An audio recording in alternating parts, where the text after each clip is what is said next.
Vamos lá. Mateus capítulo 4 fala a respeito da tentação de Jesus.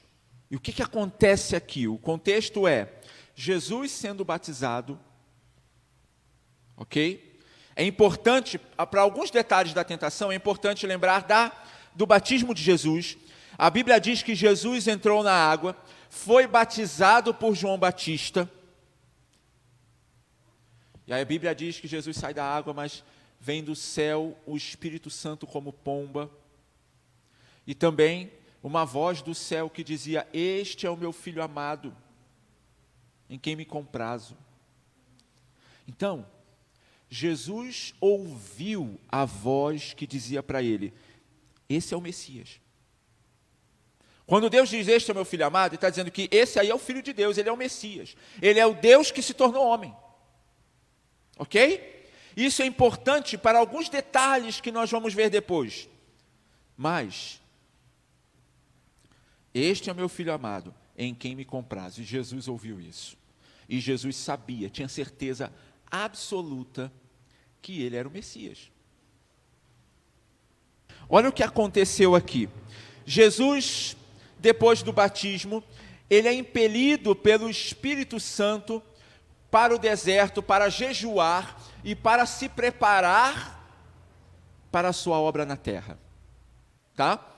E aí aparece quem? Aparece Satanás. Mas o principal intuito de Satanás não é assustar. O principal intuito de Satanás é desviar. Então, para desviar, a melhor tática não é assustar. É enganar sutilmente. Por isso ele aparece a Jesus, provavelmente não como um demônio feio, mas como um anjo de luz. Ele aparece a Jesus, provavelmente como um anjo de luz. Bonito, talvez brilhante, né? Refletindo a luz que ele uma vez tivera no céu. É claro, na minha mente não vem o Lúcifer como ele era no céu, com todo aquele brilho. Eu creio que não. Por quê? Porque são muitos anos de pecado, de tentações e de maldades. Eu não acredito que ele esteja exatamente a mesma coisa. Mas é um anjo. E aí? Ele se achega a Jesus como um anjo de luz, no momento mais difícil até então da vida de Cristo. Depois de passar 40 dias sem comer nada. E o inimigo percebeu assim: agora é a hora de eu fazer com que ele caia. E ele faz a primeira tentação, e a primeira tentação ele diz, como nós lemos: se você é um filho de Deus, se você é o filho de Deus, o filho de Deus, mande que estas pedras se transformem em pães. Eu imagino o inimigo dizendo assim: não é possível que você esteja tão debilitado se você é o Filho de Deus. Eu já vi alguns que acreditam que o inimigo tenha dito para Jesus assim, que você é o anjo caído, apontando para Jesus. E aí? A tentação é parecida com o Éden. A primeira tentação do ser humano, a tentação do ser humano foi em relação à comida. O inimigo, ele dá uma pitadinha de dúvida nas pessoas. E muitos caem. Ele joga a pitadinha da maldade. Tem ser humano que faz isso também. Joga só uma pitadinha de maldade e o mal se espalha. Lembra que eu disse que o batismo de Cristo é importante? Então agora nós vamos analisar de acordo com o batismo de Cristo. O inimigo diz: se tu és o Filho de Deus, ele está colocando dúvida. Não é assim? colocando dúvida. Você que está em casa, não é assim? Jesus está colocando, o Satanás está colocando dúvida. Se tu és, se. Mas lembre-se que no batismo desceu a pomba, que era o Espírito Santo em forma de pomba, e a voz de Deus do céu disse, do Pai, tu és o meu filho amado. Então, se Jesus desse trela para o inimigo e transformasse as pedras em pães, ele estaria colocando em dúvida as palavras que Deus havia dito para ele. Isso é pecado. Satanás diz, se tu és, e Jesus não poderia fazer o milagre, porque ele sabia que era. E aí Jesus responde com a palavra de Deus. Ele diz, não só de pão viverá o homem, mas de toda a palavra que procede da boca de Deus. Está lá em Deuteronômio. A primeira tentação, que é muito parecida com o Éden, Jesus é vitorioso.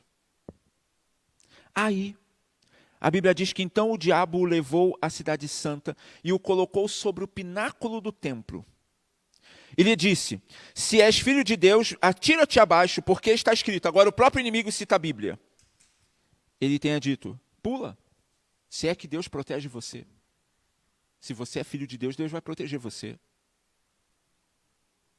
Mas Jesus novamente responde, também está escrito, não tentarás o Senhor teu Deus. Aí, o diabo então leva Jesus, aqui diz no verso 8, levou-o ainda o diabo a um monte muito alto. Mostrou-lhe todos os reinos do mundo e a glória deles, e ele disse, tudo isto te darei, se prostrado me adorares. Agora, parece que o inimigo tira a máscara. Aquele que se dizia anjo de luz, agora se declara totalmente como Satanás. Agora ele se revela como o diabo mesmo. E ele mostra para Jesus os reinos da terra e a glória deles. Veja que o inimigo não mostra a tristeza deles. Entende? O inimigo mostrou as coisas boas do mundo,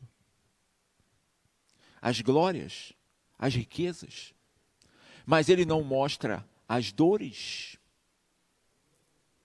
O inimigo não mostra as doenças, não mostra as pessoas mutiladas, não mostra as guerras de tantas pessoas, umas matando as outras.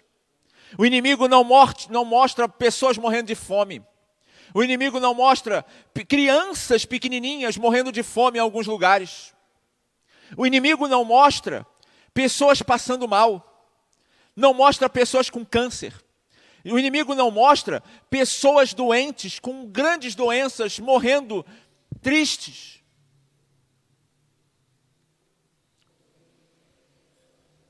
O inimigo não mostrou a dor. E quantas vezes nós hoje nos esquecemos que este mundo, no fundo, não é bom. Às vezes pode estar tudo bem, mas sempre existe o risco. A dor sempre é iminente.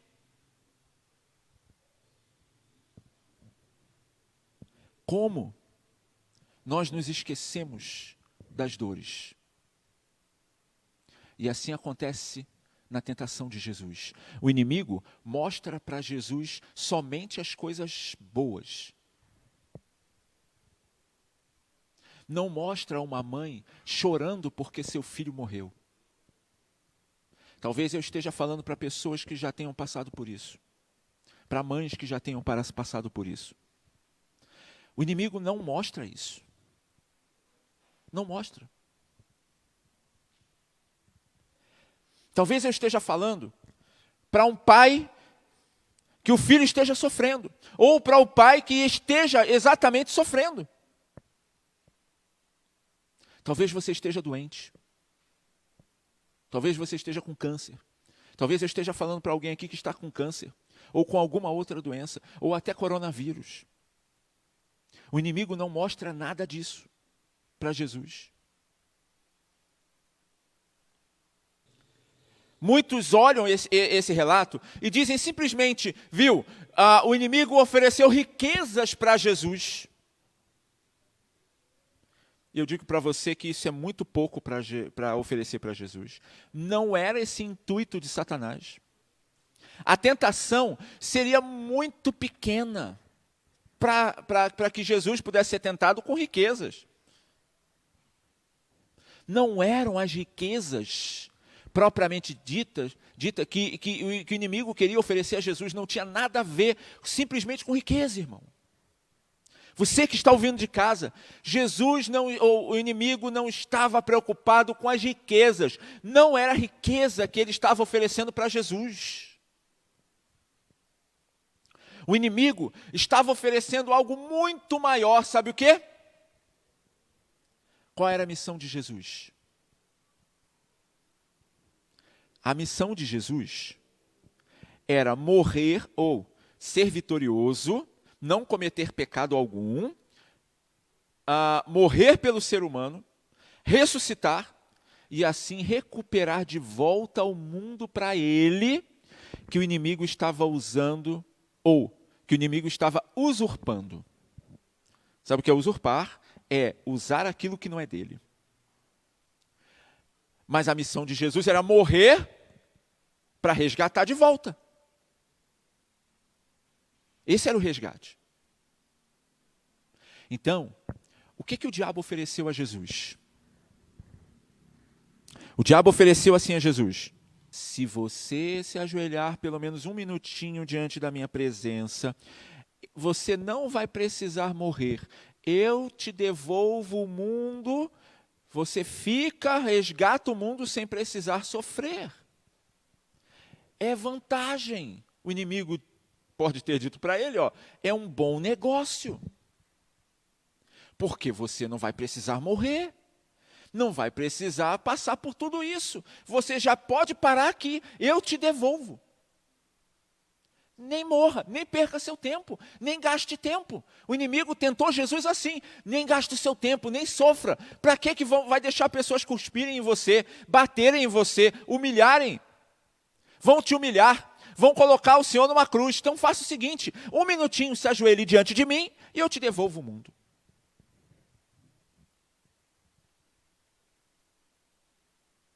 Já pensou? Aí sim a tentação fica mais forte. Já vi escritor que disse que provavelmente Jesus naquela hora chegou a baixar a cabeça, desviou o olhar da tentação.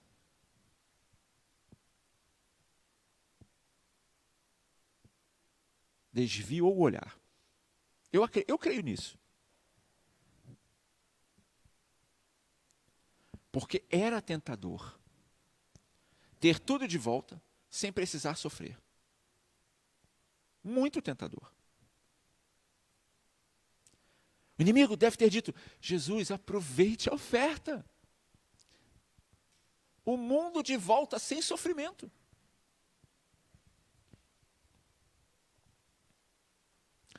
Mas Jesus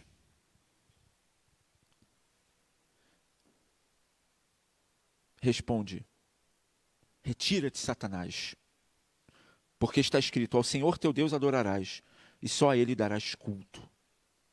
Com isto, o deixou o diabo, e eis que vieram anjos e o serviram a Cristo. Que coisa incrível! Jesus foi vitorioso na sua primeira grande tentação. Sabe? Você sabe como se dá a tentação?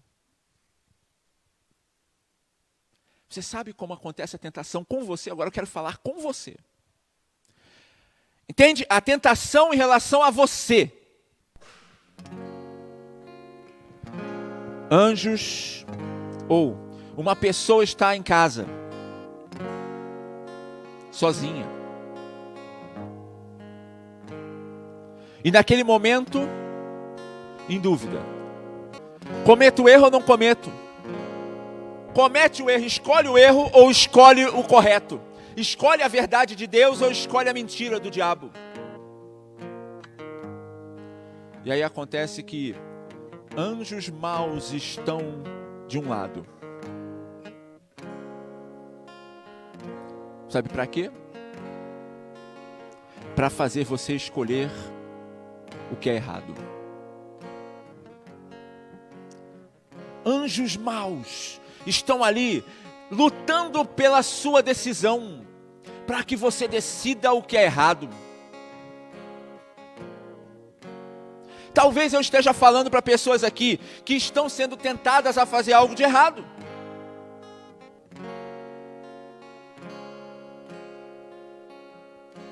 Talvez você queira usar drogas. Eu tenho certeza que você ouve vozes na sua cabeça dizendo: usa logo esse negócio aí. É o diabo falando com você. Sempre quando você está no vale da decisão, tem um inimigo, demônios estão aí na volta dizendo: faça isso, aproveite a sua vida. Não tem problema. Mas do outro lado, existem anjos de Deus e o Espírito Santo dizendo: meu filho, não cometa esse erro. Seja vitorioso contra o mal. Meu filho, não use essa droga que acaba com você. Meu filho, não decida pelo errado. Meu filho, fuja do erro. Viva uma vida de comunhão com Cristo. Ande com Cristo. Seja fiel. E aquela luta fica até que uma pessoa decida. Você. Porque nem o inimigo força você a errar, e nem Deus força você a acertar. A decisão é sua. A decisão é sua. E se você escolhe errar, os anjos de Deus se afastam por um pouco e as trevas cobrem a pessoa. Mas se você escolhe acertar, os anjos dos demônios saem também de perto. E a luz de Deus brilha ao seu redor. E cantam glórias a Cristo nas maiores alturas. Porque você foi vitorioso contra a tentação. Entende como é? Existe um grande conflito à nossa volta.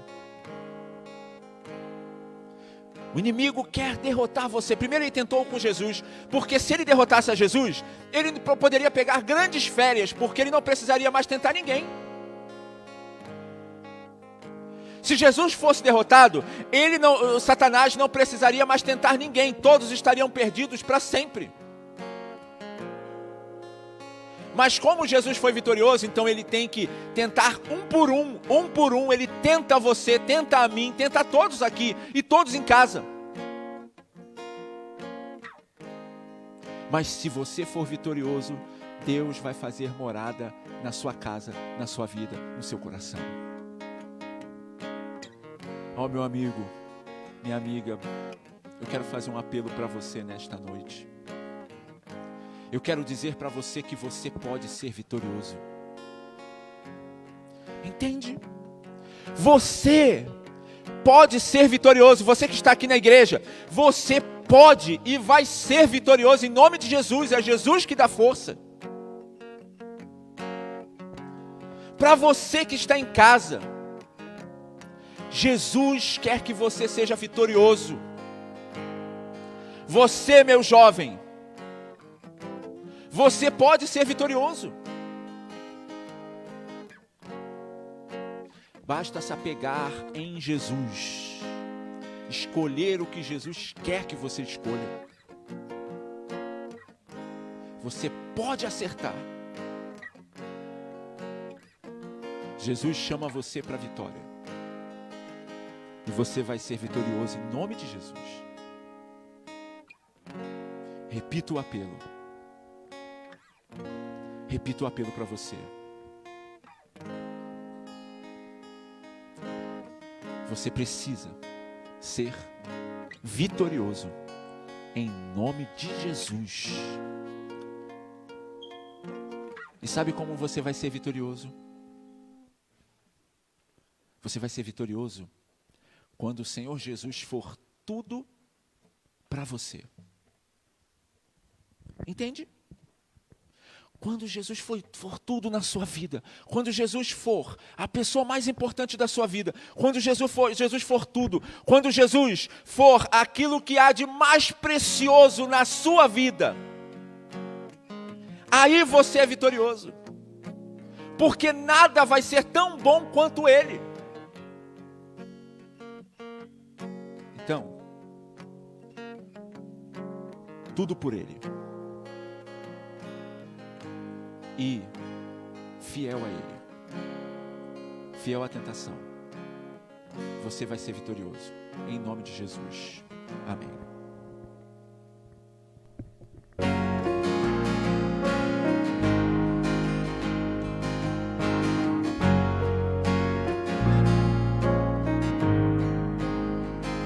Os céus proclamam as obras do Eterno, galáxias cantam de sua imensidão,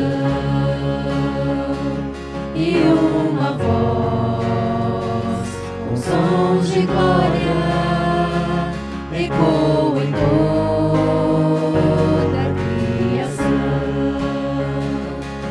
Diante dele nos rendemos, é tudo por ele, tudo por ele, a ele a glória, e para sempre, é tudo por ele, tudo por ele. A ele a honra, a glória e o louvor, que o reino seja em nós, em nossa vida só por ele.